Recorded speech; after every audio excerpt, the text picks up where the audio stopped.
네, 이 내용은 취재 기자와 좀 더 자세히 짚어보겠습니다. 황인표 기자가 나와 있습니다. 자, 황 기자. 네. 자, 이번 조사에서 이 설계 결함이라는 결과가 나왔는데 얼마나 심각한 거죠? 일단 그 불이 난 BMW 차량의 경우에요. 그 매연 물질을 줄이기 위해서 이 배기가스 중의 일부를 다시 엔진으로 순환을 시키는데 이런 장치를 EGR 즉 배기가스 재순환 장치라고 이제 부릅니다. 예. 배기가스는 순환되면서 섭씨 500도 이상까지 뜨거워지면서 냉각 쿨러를 거치게 되는데 이 냉각 쿨러 보신 것처럼 이제 부글부글 끓었죠. 이러면서 이 틈이 생겨서 이 사이로 냉각수가 샜던 겁니다. 이 시험 조사에서도 흘러나온 냉각수가 엔진 오일과 섞이면서 침전물이 있는 게 확인됐는데 차가 고속으로 달리면서 이렇게 불티가 생기고요. 이 불티가 침전물에 옮겨 붙으면서 보시는 것처럼 엔진룸에서 화재가 발생했다는 게 이 조사단의 결과입니다.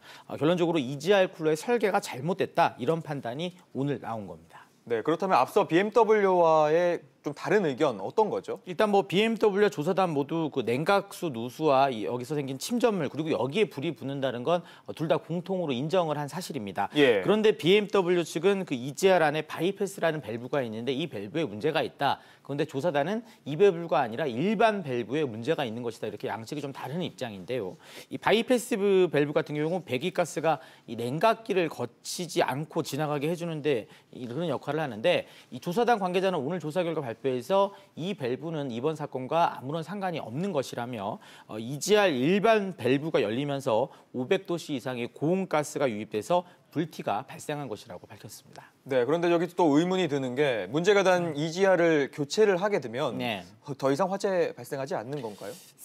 문제가 완벽히 해결되지 않는다는 게 그 조사단의 결론이었는데요. 현재 이제 순환되고 있는 그 배기가스의 양을 줄이거나 아니면 이 양을 줄이지 못한다면 그 EGR이 이를 잘 처리할 수 있도록 부품을 좀 개선한다든가 그렇게 해야 된다는데 둘 다 지금 좀 쉽지 않기 때문에 좀 어렵다 이런 결론이 나왔습니다. 예. 결국 같은 설계로 만든 엔진을 달고 있는 차량은 리콜 이후에도 같은 문제가 반복될 수 있다 이런 뜻인데요. 이 때문에 오늘 BMW 측이 설계 결함이 아니라고 강력하게 주장하기도 했었습니다. 네, 어쨌든 오늘 정부가 BMW 측에 형사 고발도 하고 이 과징금 112억 원도 부과를 했잖아요. 이걸로 끝나는 겁니까? 일단 그 과징금 같은 경우에는 지난 2015년에 개정된 법에 따라서 그 문제가 된 차량 중에 일부의 그 매출액 1%만을 따져서 매긴 건데요. 예. 현재 국회에 개정안이 제출된 상태인데 개정안에 따르면 문제가 된 모든 차량의 매출액 3%를 과징금으로 잡고 있습니다. 만약 국회에서 이 개정안이 통과됐더라면 BMW의 과징금이 오늘 나온 112억 원이 아니라 2,600억 원까지 올라갔을 것이라는 게 이 조사단의 말이었습니다. 예. 이 과징금 말고도 국토부가 말씀하신 것처럼 형사 고발을 따로 했으니까 이 부분은 앞으로 검찰이 이제 조사를 해서 밝혀내야 될 부분이고요. 이외에 BMW 차주 등이 다수의 손해배상 소송도 해놓은 상태입니다. 이 BMW 측은 행정소송을 진행할지에 대해선 확정되지 않았지만 대응책을 지금 준비 중에 있다 이런 입장을 내놨는데요.